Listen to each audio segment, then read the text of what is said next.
Hi everyone! Welcome back again to my channel. So for today's video, gagawa tayo ng cupcake. So matagal ko na itong gustong gawin yung Christmas theme na cupcake na ang decoration niya is Christmas. So last year ko pa ito pinaplano, so ngayon ko lang po magagawa kasi not too much busy for now. We have a long time to record for our YouTube channel recipes. So for this cupcake recipe is, ang gagawin natin is vanilla cupcake. So I have here unsalted butter, ayan, and then cake flour, white sugar, XL egg for whole XL egg, and then fresh milk, vanilla, baking powder, and salt. So 8 ingredients lang yung gagamitin natin for this vanilla cupcake recipe. But this cupcake, you can decorate any theme you want. So for this time, since it's Christmas season, pang Christmas lang po yung ide-decorate ko sa kanya. Vanilla cupcake ang gagamitin kong recipe. Okay, ang una nating gagawin is creaming method na tinatawag. Importante, ang technique ng creaming method, dapat yung consistency ng inyong butter, like a mayonnaise consistency, pale look, yung kanyang itsura or color ng lemon, yung kanyang kulay, makikita naman siya magiging pale mamaya para aerated, hindi matigas ang inyong cupcake. Yun po for the creaming method technique. Softened yung butter para mabilis yung process natin. Hindi siya melted ha, softened. So,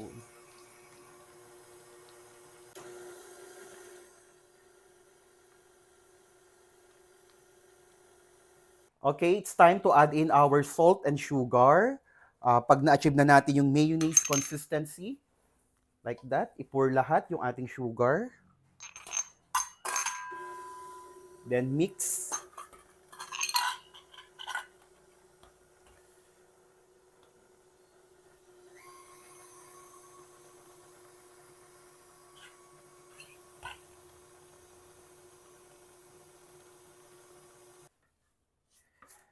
Okay, scrape yung side ng ating mixture. Yung sides niya. And then, yung egg, one at a time po tayo maglagay ng egg. Hindi po minsanan. One at a time po siya. And then,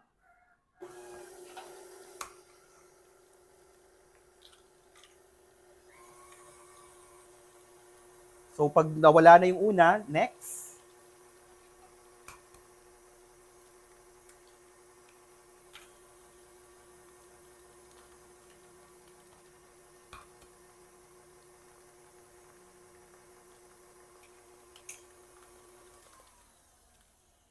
So, scrape ko lang yung side para ma-mix ng maayos.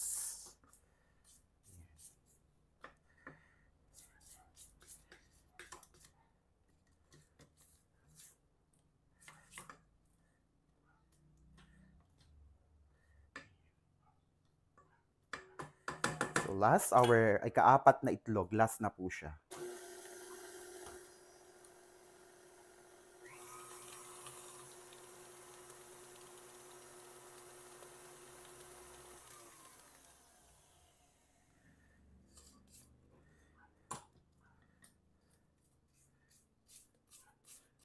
Okay, I'm going to add in our baking powder and cake flour.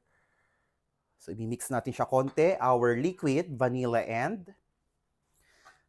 fresh milk. So, alternate method yung gagawin natin. First is the flour. Alternate method yung gagamitin natin dito ha. Remember. Then, speed number 1. Then, liquid.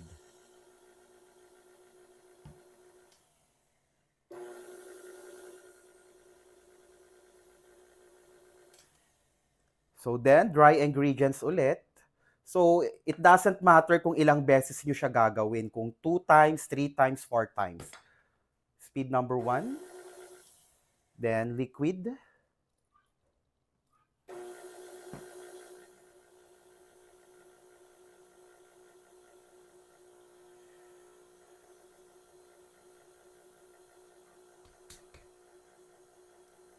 Okay, last.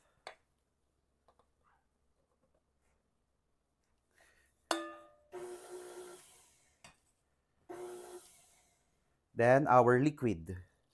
So you can use vanilla powder for this recipe.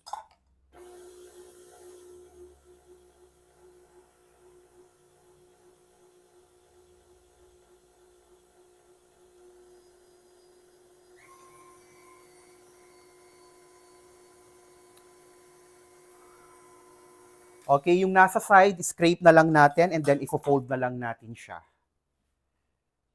Gumamit po tayo ng mixer, dapat i-check pa rin natin sa ilalim kung na-mix po siya ng maayos. Ayan. Then saka natin siya ilalagay sa muffin molder natin. Ayan. So ito na yung ating vanilla cupcake recipe. Ready to bake for about 350 Fahrenheit. And then baking time is 30 to 35 minutes or until done. I'm using 3 ounce cupcake liner. You can use 2 ounce cupcake liner. And then, ipapiping bag ko po siya para mas mabilis, less yung messy. Hindi siya po sa messy. So, 3/4 cup, makokontrol yun naman sa pag-squeeze. It's not 3/4 cup, 3/4 sa cupcake liner, sorry. Yan. Kasi aalsa pa po yan. Pero gusto ko kasi yung mataas na cupcake, kaya 3/4 ko po siya. Yan. So, di ba ang bilis? Ini-squeeze mo lang siya.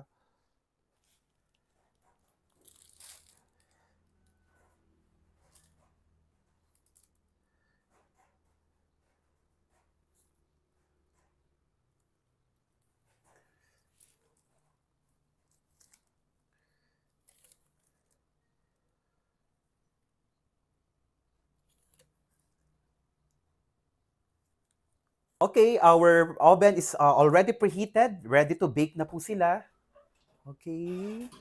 Let's put inside our oven. Magagas oven po ako today kasi marami. Pag maliit sa electric ako, sa Hanabishi. But for now, magagas oven po ako. Ganun ginagawa ko pag marami. Pag sobrang dami sa baba po talaga, yung pang production. This is our output or yung outcome ng ginawa natin, vanilla cupcake. So, ganyan po siya then. Let it cool a little bit, then ililipat natin sa wire racks para totally cool down.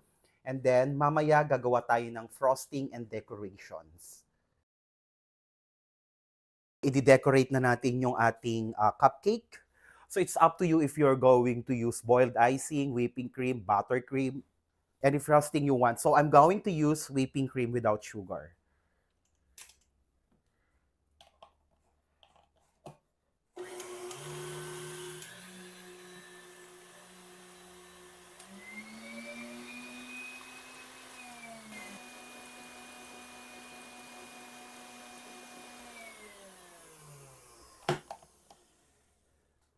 Okay, don't over-whip your whipping cream para smooth po siya i-pipe. But pag nangyari yon, maglagay lang kayo ng whipping cream ulit para bumalik sa dati. Gusto ko yung smooth na to. Ganda niya, oh.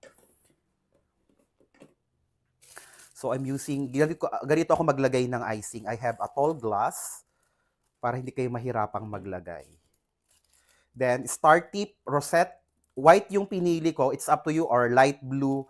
Gusto ko yung parang nasa snow, nakaibabaw yung mga ilalagay nating meringue candy. Parang snow yung background.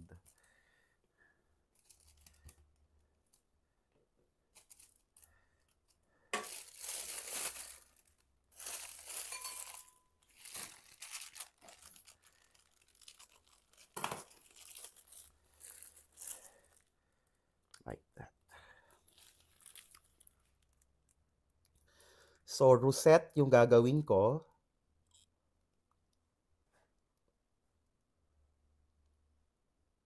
Ganyan.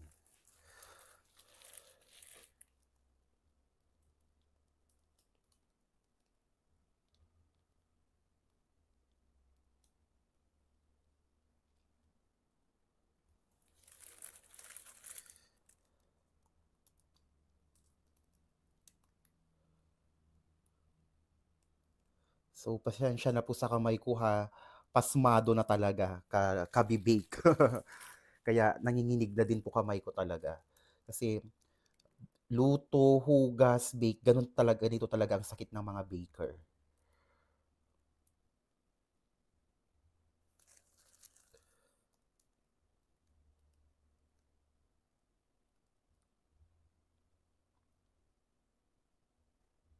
Okay, yung mga meringue candy, put on top.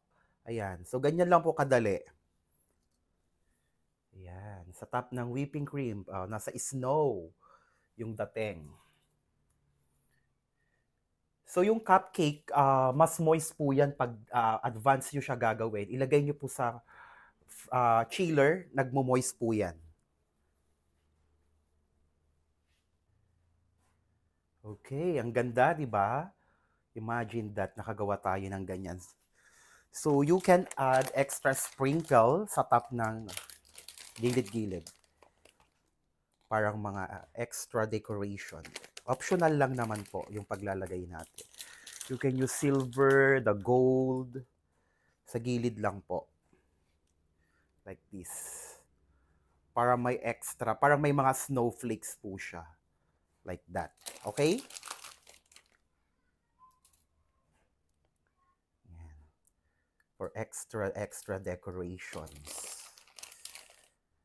And okay, cane naman po yung susunod kong ilalagay on top. Pwede siyang nakatayo. Okay, nakahiga.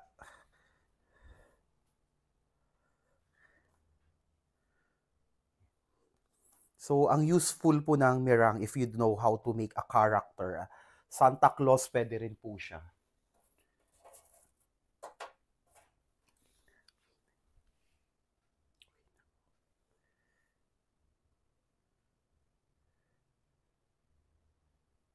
So, maglalagay ako ng mga gold na mga bowls, silver.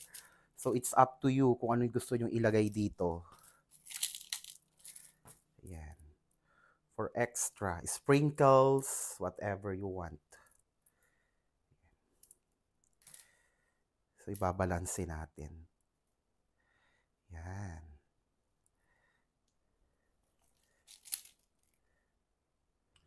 Okay, everyone. So, ito na yung ating finished product for our vanilla cupcake with our meringue candy na Christmas theme. Hope you like it at nakapagbahagi ako sa inyo ng mga idea for Christmas theme cake decorating. Until our next video.